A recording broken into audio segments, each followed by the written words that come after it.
التكريم شيء رائع وجميل ومبهج ومفرح، وتكريم عالمي ودولي ومحلي وعربي، وأيقونة هذا التكريم هو أيقونة المهرجانات العالمية والمحلية.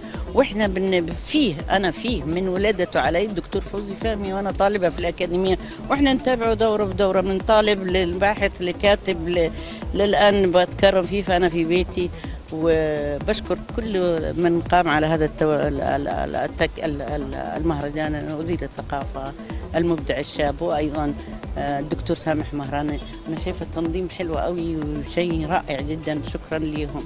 المسرح السعودي اعتقد راح في حته تاني اليومين دول تحديداً. رايح في حتة تانية، وتشوفون أنا عضو مجلس إدارة المسرح والفنون الأدائية في الدورة السابقة، وكنا نعمل على استراتيجيات على أساس أنه يكون مسرح السعودي عالمي محلي يستلهم تراثه وعاداته، بحيث أنه يكون على مستوى العالم. إن شاء الله تشوفون حاجة كويسة. انت نشوف اكاديميه للفنون او معهد فنون مسرحيه سعوديه؟ لا، هناك أكاديمية أنشأت وفي طور التنفيذ، وفي أكثر من أكاديمية، والجامعات السعودية فتحت كلها أقسام مسرح للدراسات العليا.